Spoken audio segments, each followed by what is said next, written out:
Stop crying. It won't do any good. And anyway, you have a lot of work to do, starting right now. I love corn. It's so versatile in cooking. What's your favorite way to use it? I agree, corn is so delicious. I love making cornbread or using it in a salsa. Corn chowder is my favorite. It's creamy and hearty, perfect for a cold day. I like to use corn in my salads. It adds a nice crunch and sweetness to the mix. Have you guys tried grilling corn on the cob?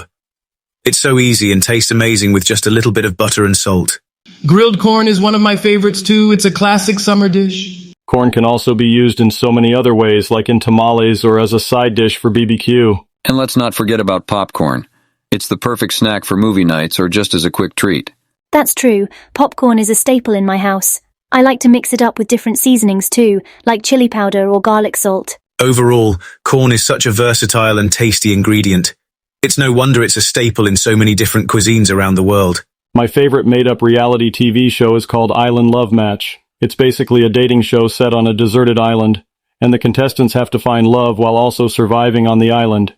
There are challenges and obstacles they have to overcome together, and it really tests their compatibility. I love Celebrity Chef Challenge. It's a cooking competition show where celebrities compete against each other to create the best dishes. They have to use unusual ingredients and create complex dishes, and the judges are some of the toughest food critics around.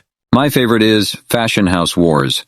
It's a reality show where fashion designers compete against each other to create the best fashion collection. They have to design clothes for different occasions and models, and the judges are fashion icons themselves. Haunted House Hunters is my favorite. It's a reality show where people search for their dream home, but they have to do it in a haunted house. They have to face ghosts and paranormal activities while they search for the perfect home. I'm obsessed with Surviving the Apocalypse. It's a reality show where contestants have to survive a post-apocalyptic world. They have to scavenge for food, find shelter, and fight off zombies and other dangerous creatures. It's like The Walking Dead meets Survivor. You know what character I really loved in SpongeBob SquarePants? Larry the Lobster. Oh yeah, Larry was great. He always had those bulging muscles and that surfer dude vibe. And he was always hanging out at Goo Lagoon, right? That was such a cool setting for the show. Remember that episode where SpongeBob and Patrick had to train to become lifeguards with Larry? That was hilarious. Larry also made an appearance in that episode where Sandy turned Bikini Bottom into a giant science experiment. He was one of the test subjects. Yay, I remember that. And then he got mutated into a giant monster lobster. Larry might have been a minor character, but he was definitely a memorable one. I always looked forward to seeing him whenever he popped up on the show. Agreed. I think he added a lot of fun and humor to the overall SpongeBob SquarePants experience. You know what would be a funny idea for a spin-off show? Larry the Lobster, lifeguard extraordinaire. He could solve all sorts of ocean-related problems and have wacky adventures. Hey, that's actually not a bad idea. Maybe we should pitch it to the folks at Nickelodeon. Oh, I tried this new lipstick color the other day, and it looked terrible on me. What color was it? It was this bright red shade. I thought it would look glamorous, but it just made me look like a clown. I hate when that happens. I once tried a dark purple shade, and it made me look like a goth vampire. My problem is that every time I try a nude shade, it just washes me out. I can't find one that works for my skin tone. I have the opposite problem.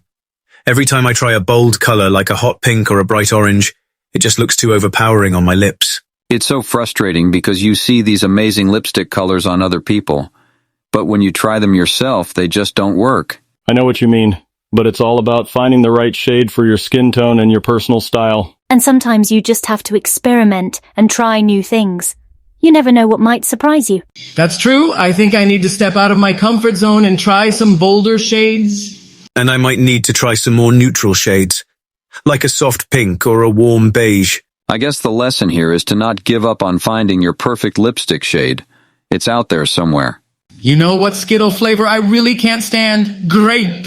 Really? I love grape Skittles. The purple ones are always the first ones I eat. I'm with you on this one, Oscar. Grape Skittles are just too artificial tasting for me. I can't stand the green apple ones. They just taste weird to me. I have to agree with Barn Door. I don't know what it is about green apple Skittles, but they just don't taste right. I also really don't like the lemon Skittles. They're just too sour for me. But isn't that the point of lemon-flavored candy? To be sour? I don't mind the sourness of lemon Skittles, but I do think they're a bit too tart for my liking. You know what Skittle flavor I actually like the least? Lime. Really, I think the lime ones are pretty good. They're refreshing. I can see why you wouldn't like lime, though. It's definitely not as sweet as some of the other flavors. I guess it just goes to show that everyone has their own preferences when it comes to Skittles. And candy in general. It's all a matter of personal taste. So why do you guys think that podcasts aren't a viable career option? Well, I think one of the main issues is that the market is oversaturated. There are so many podcasts out there these days that it's hard to stand out and build an audience. Yeah, and even if you do manage to build an audience, it's not necessarily going to translate into revenue. Podcast advertising rates are notoriously low, so it's hard to make a living solely off of sponsorships. Plus, there's no guarantee that your podcast will be successful in the first place. It takes a lot of time and effort to produce a quality show, and even then, there's no guarantee that people will tune in. I think another challenge is that the podcast industry is constantly evolving. New platforms and technologies are emerging all the time, and it can be tough to keep up with the latest trends and best practices. So, what are some other career paths that people who are interested in podcasting could pursue? Well, there's always radio broadcasting. While it may not be as trendy as podcasting, there are still plenty of opportunities in the industry. And there are plenty of jobs in audio production as well. Whether it's working in sound design, music production, or post-production, there are plenty of opportunities to use your audio skills in a variety of contexts. You could also consider a career in journalism or content creation. While it's not specific to podcasting, these fields require many of the same skills, such as research, writing, and storytelling. You could also consider a career in journalism or content creation. While it's not specific to podcasting, these fields require many of the same skills, such as research, writing, and storytelling. Don't listen to these guys. They have no idea what they're talking about. That's rich coming from you. I hope you drop the soap at Rikers on the first day. Have you guys tried Coke Dream World? I think it tastes good.